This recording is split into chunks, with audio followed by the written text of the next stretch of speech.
Can somebody please tell me how vasopressors affect the map? And I don't mean to say just, oh, this vasopressor increases this blood pressure because of that receptor. I need to know in between.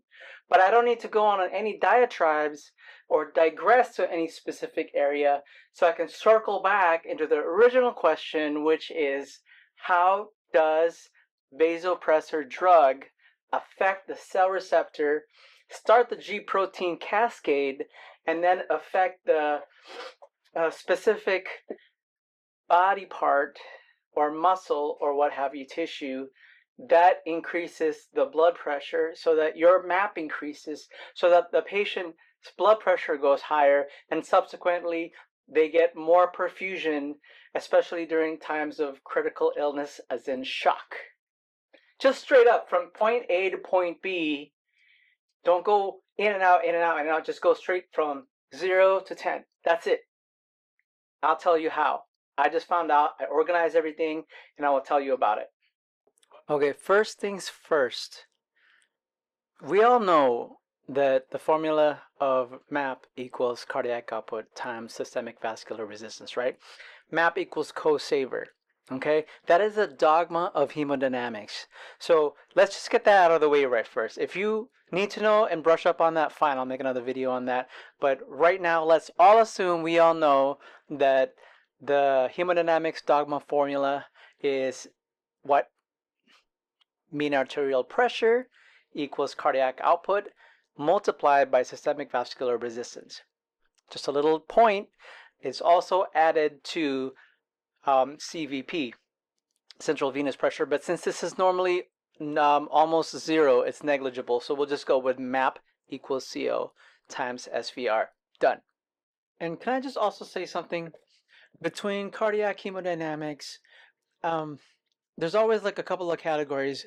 One part of the consensus is talking about cardiac output physiology. And then the other part, which we're going to be concerned with for this video, is for anesthesia and biochemists, is the biochemical physiological changes that is done when we introduce a drug into the body. So with these pharmacodynamics, we need to know exactly the biochemical parts, not yet the physiological parts. So we're not going to talk about SWANs, CVPs, exactly the volume and the pressure debate over preload. Even though preload is very important, we'll go for another video on that. But we're going to go through just the chemical signaling, the cell signaling, if you will, the cell signals that cause the body to do what it does. And on top of that, let's also remember that almost everything that involves changes in the body are made entirely of proteins. Okay, they can be big, they can be small, they can be enzymes, they can be this or that. Just know that they're proteins. So these proteins also involve signaling. And we're not going to really talk about hormones as much. Definitely more about proteins for cell signaling. So let's get that out of the way. All right, next line of business are receptors. Okay, there's only a few receptors, just like there's only a few vasopressors. Okay, they seem like there are a lot if you let your mind kind of wander, but keep this in mind. Here's what I noticed as a pattern. Okay, there's only 6 pressors that we're going to talk about, and there's going to be about 4 or 5 receptors. And then when it comes to G protein, there's only 2.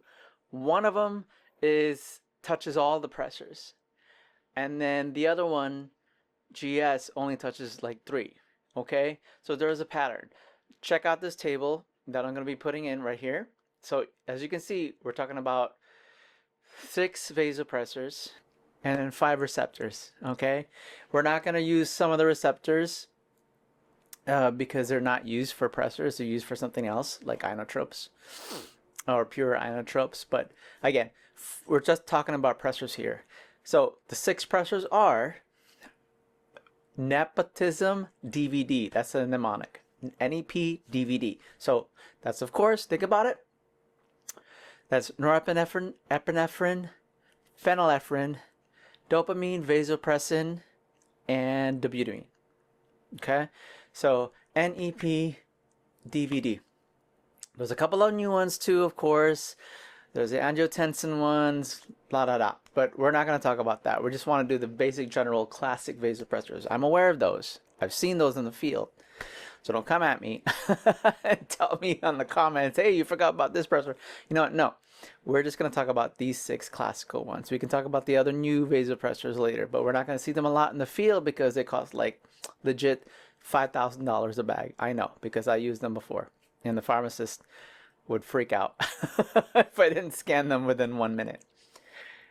Okay, we're going off on another diatribe. So primary receptors are just going to be alpha 1, beta 1, and 2. And 2's barely anything. Alpha 1's the main one. And then, of course, dopamine receptor for dopamine, vasopressin receptor for vasopressin, and then pure beta 1 for the butamine. That's it. Okay? Alpha 1s, beta 1s, barely mentioned beta 2.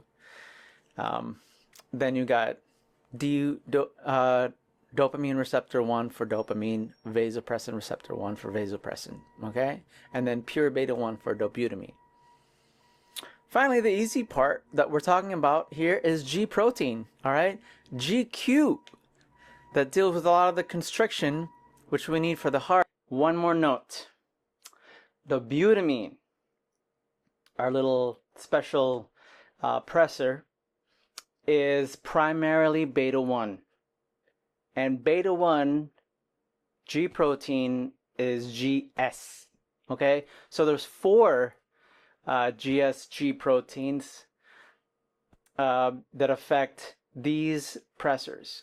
So it's norepi, because it affects everything basically, epinephrine, which really affects everything, dopamine, which is also widespreading, and then dobutamine.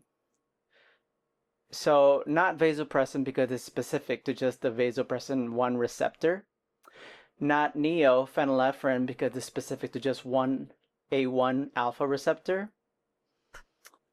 So not those 2, okay? GS is, other than those 2 that I just mentioned, GS affects the rest of the vasopressors. And GQ affects most of all the vasopressors except for dobutamine. Okay. Dobutamine is just the outward liar, okay? Dobutamine is an outward liar vasopressor, and the primary receptor for dobutamine is beta 1, okay?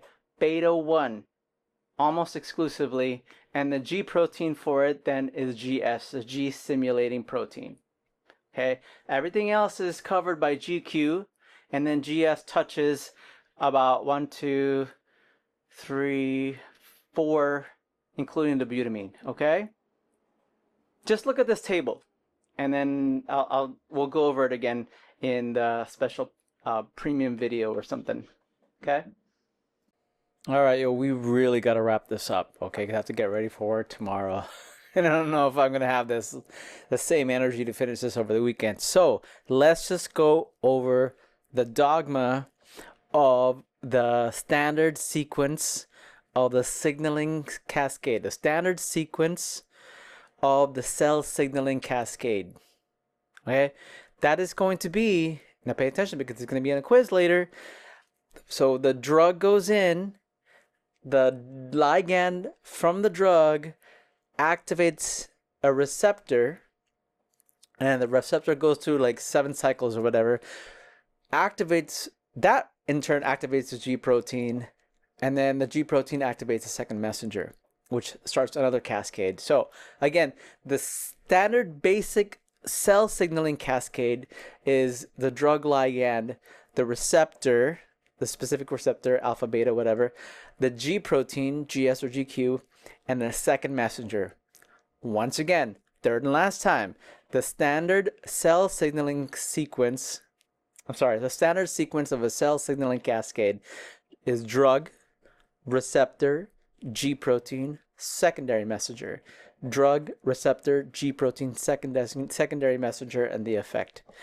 Drug, receptor, G protein, secondary messenger, and the effector. Drug, receptor, G protein, second messenger. drug, receptor, G protein, second messenger. If you forget anything else in this video, just remember these 4 things: the drug, the receptor, the G protein, and the second messenger. I will see you guys in the next podcast.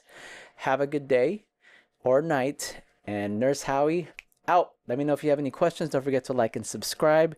We will continue this talk over for real nursing for aspiring sRNAs and cRNAs, okay?